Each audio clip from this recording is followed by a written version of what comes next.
For years, the Galaxy S series have been do everything, have everything flagship phones, but with the Galaxy S21, Samsung has decided to take away almost as much as it's upgraded.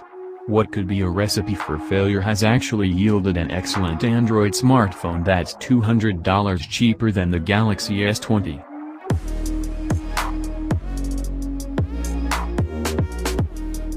With its 6.2-inch display, trio of rear cameras, and the same 4000 mAh battery, the Galaxy S21 isn't much of an upgrade over its predecessor.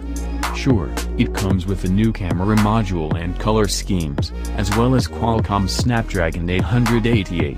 But the Galaxy S21 turns out to be very much an iterative upgrade. The big changes come in the Galaxy S21 Ultra this time around.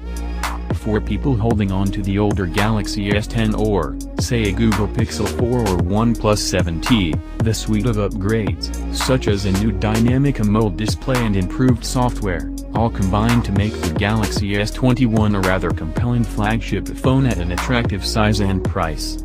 From the front, the Galaxy S21 looks a lot like the Galaxy S20, with its 6.2-inch display complete with a neat punch-hole selfie camera in the top middle of the screen.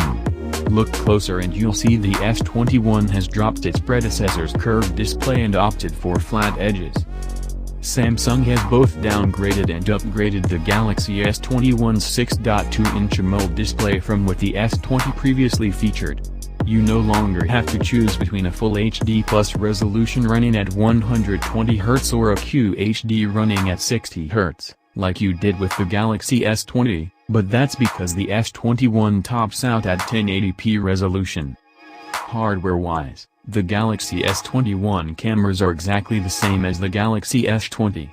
The triple camera array comprises a main 12MP wide-angle lens, a 12MP ultra-wide lens and a 64MP telephoto lens with 3x hybrid optic zoom and 30x space zoom.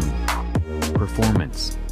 In the U.S, the Galaxy S21 comes with the latest Snapdragon 888 chip, which promises 20% better CPU performance, 35% more GPU speed, as well as boosted AI performance. Even though there's no 12GB of RAM option, the S21 does plenty with its 8GB, and I didn't encounter any slowdown in my testing. Like its predecessor, the Galaxy S21 comes with a 4000 mAh battery. That's fine for a phone of its size, though it's a pity Samsung didn't up the capacity a little. Still, the adaptive refresh rate and improved chip efficiency should deliver better battery life. Set at the 60Hz refresh rate, the Galaxy S21 managed 9 hours and 53 minutes in Tom's Guide battery test, which involves continuous web surfing at 150 nits of screen brightness over 5G.